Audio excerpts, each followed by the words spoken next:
FIFA বিশ্বকাপ মানেই নতুনত্বের ছোঁয়া। প্রতিবারই নতুন নিয়ম আর আধুনিক প্রযুক্তির সংমিশ্রণে বিশ্বকাপ হয়ে ওঠে বিশ্বের সবচেয়ে বড় ক্রীড়া শো। 2026 সালের বিশ্বকাপও তার ব্যতিক্রম নয়। ইতোমধ্যে উন্মোচন করা হয়েছে এবারের বিশ্বকাপ বল ট্রায়োন্ডা। প্রযুক্তিতে ঠাসা এই বল বদলে দেবে ফুটবলের রেফারি বিতর্ক। অফসাইড সিদ্ধান্ত নেবে বল নিজেই। নতুন এই বল নিয়ে বিস্তারিত শিহাব ইসলামের ডেস্ক রিপোর্টে। ফুটবল বিশ্বকাপ শুরু হতে আর মাত্র ৮ মাস। ইতিহাসে প্রথমবার একসঙ্গে ৩ দেশে চলবে ৪৮ দলের মহড়ান। আর এই বিশ্বকাপে আসছে প্রতি আসরের মতোই নতুন নতুন সব চমক, যার মধ্যে বিশ্বকাপ বল ট্রায়োন্ডা একটি।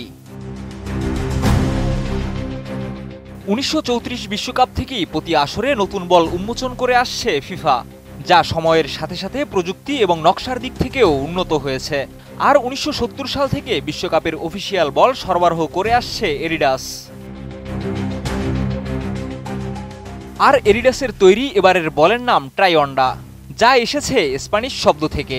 ট্রাই মানে ৩ আর ওয়ান্ডা মানে ঢেউ।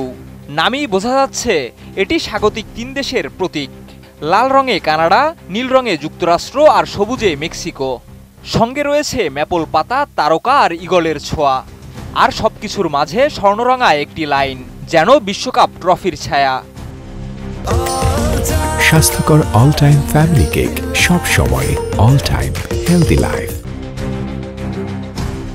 কিন্তু ট্রায়োন্ডা কি শুধুই ডিজাইন? না, প্রযুক্তিতেও রীতিমতো বিপ্লব এনেছে এডিডাসের এই বল। বলটির ভেতরে থাকছে ৫০০ হার্জের মোশন ডিটেকশন সেন্সর, যা মাঠের প্রতিটি মুহূর্ত পর্যবেক্ষণ করবে। গোল হলো কিনা, অফসাইড কিনা, সবকিছুরই সিদ্ধান্ত দেবে বল নিজেই। এমনকি ভিআর রুমের অ্যানিমেশনও হবে বলের ভেতরের সেন্সরের 3D ডেমো থেকে। তাই রেফারি বিতর্কে গোল হওয়ার পরও অপেক্ষা করে উদযাপন, এসব দৃশ্য আর থাকছে না। বল নিজেই বলে দেবে গোল হয়েছে না হয়নি। এমনকি হ্যান্ডবলের মতো স্পর্শনীয় সিদ্ধান্তেও থাকবে নিখুঁত প্রযুক্তি। তবে এই বল তৈরি করতে এডিডাসের ঘাম ছুটেছে বটে, কারণ ৩ দেশের ৩ রকম আবহাওয়া। মেক্সিকোর তাপদাহ, কানাডার ঠান্ডা আর যুক্তরাষ্ট্রের বৈচিত্র্যময় জলবায়ু, সবকিছুই সামলে মাঠে নামবে ট্রায়োন্ডা। তবে একে বিশ্বকাপের আগে দেখা যাবে না কোনো ম্যাচ বা অনুশীলনে। বিশ্বকাপের প্রথম ম্যাচই হবে এর অভিষেক। তাই ফুটবলের ইতিহাসে প্রযুক্তির এই নতুন অধ্যায় কেমন হয় তা জানতে হলে অপেক্ষা করতে হবে ২০২৬ সালের জুন পর্যন্ত।